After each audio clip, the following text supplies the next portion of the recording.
Assalamualaikum warahmatullahi wabarakatuh. Perkenalkan, nama saya Zulfa binti Muhammad Mahmud dengan NIM 2510301252523. Saya dari Prodi S1 Ilmu Keperawatan dari kelas IKP 21. Di sini saya ingin mempresentasikan mata kuliah biomedis dasar materi keempat yang berjudul Istilah-istilah dalam anatomi dan pembagian region tubuh, macam-macam jaringan dan pernapasan. Di slide pertama ada istilah-istilah dalam anatomi. 1. Istilah anatomi. Istilah anatomi merupakan hasil kesepakatan dari ahli-ahli anatomi sedunia yang dikenal sebagai terminologi anatomik. Istilah anatomi mempunyai arti yang tepat dan digunakan dalam kedokteran dan biologi. Anatomi adalah ilmu yang mempelajari tentang susunan tubuh dan hubungan bagian yang satu dengan yang lain. 2. Istilah lokasi anatomi. Syarat posisi anatomi. Berdiri dengan tegak, dengan kepala, kedua mata, dan jari kaki menghadap ke depan. Kedua tangan di sisi tubuh dengan telapak tangan terbuka ke depan. Kedua kaki merapat dan mengarah ke depan. Istilah letak tubuh manusia. Superior, atas, dekat kepala, contoh, mulut, superior dagu. Inferior, bawah, dekat kaki, contoh, pusar, inferior, payudara. Anterior, depan, lebih dekat ke depan, contoh, lambung anterior, limpa. Posterior, belakang, lebih dekat, belakang, contoh, jantung, posterior, tulang rusuk. Superficial, dangkal, dekat permukaan, contoh, otot kaki, superior, tulang.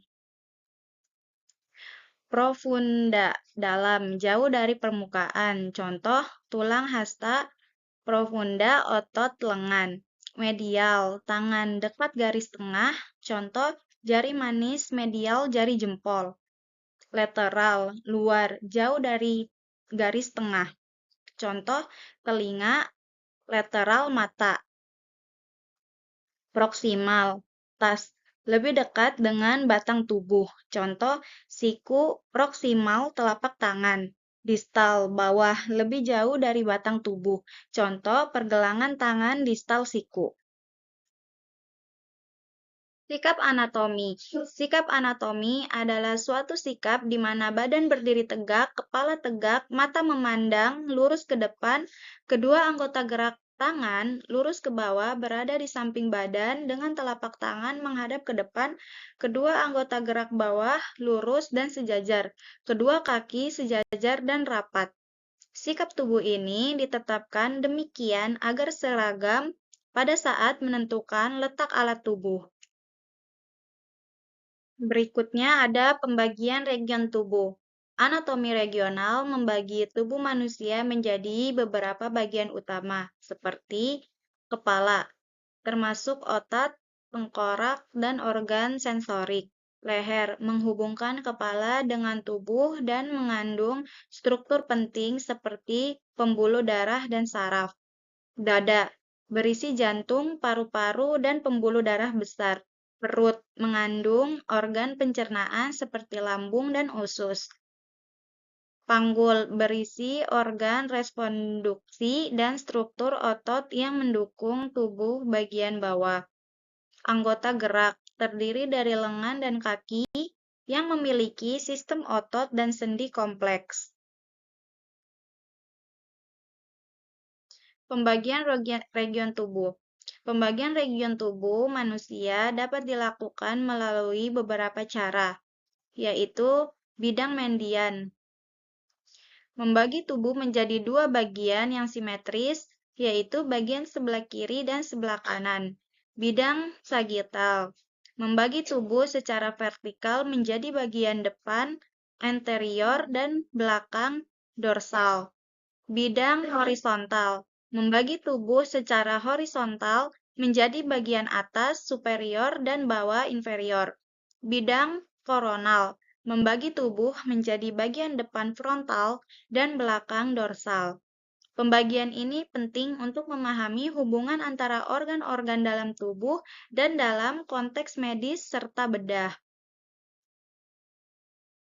Berikutnya ada macam-macam jaringan. Jaringan pada anatomi manusia terdiri dari 4 jenis utama, yaitu jaringan otot, jaringan lunak yang membantu mengendalikan pergerakan, terdiri dari otot lurik, otot polos, dan otot jantung. Jaringan ikat, jaringan yang menyokong, melindungi, dan menahan bagian-bagian tubuh agar tetap terikat bersama.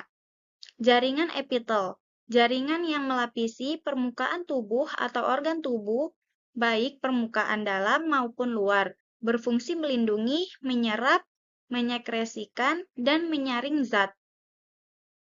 Jaringan saraf, jaringan yang mengendalikan seluruh aktivitas dalam tubuh manusia. Jaringan-jaringan ini memiliki struktur, lokasi, dan fungsi yang khas, serta berperan penting dalam membentuk organ dan sistem tubuh. Berikutnya ada sistem pernapasan. Sistem pernapasan manusia terdiri dari beberapa organ utama yang bekerja sama untuk melakukan proses pernapasan, yaitu hidung. Organ pertama yang dilalui udara berfungsi sebagai penyaring, penghangat, dan mengatur kelembapan udara. Di dalam hidung terdapat rambut halus dan selaput lendir yang membantu menyaring debu dan mikroorganisme. Faring atau tenggorokan, saluran yang menghubungkan hidung dan mulut ke laring dan esofagus. Faring berfungsi sebagai persimpanan antara saluran pernapasan dan pencernaan. Trakea atau batang tenggorokan, pipa yang menghubungkan laring ke paru-paru dilapisi oleh cincin tulang rawan untuk menjaga agar tetap terbuka. Bronkus, cabang dari trakea yang menuju ke masing-masing paru-paru. Bercabang menjadi bronkiolus yang lebih kecil. Paru-paru, organ utama dalam sistem pernapasan yang bertanggung jawab untuk pertukaran gas. Terdapat alveoli, kantung udara kecil di paru-paru, tempat terjadinya pertukaran oksigen dan karbon dioksida. Proses pernapasan. Proses pernapasan terdiri dari dua tahap utama, yaitu satu, inspirasi.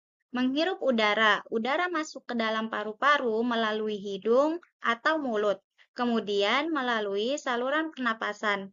Otot diafragma berkontraksi, menyebabkan volume paru-paru meningkat dan tekanan udara di dalam paru-paru menurun, sehingga udara masuk. Yang kedua, ekspirasi, menghembuskan udara. Udara yang kaya karbon dioksida dikeluarkan dari paru-paru. Otot diafragma dan otot pernapasan lainnya rileks, mengatur volume paru-paru dan meningkatkan tekanan sehingga udara keluar.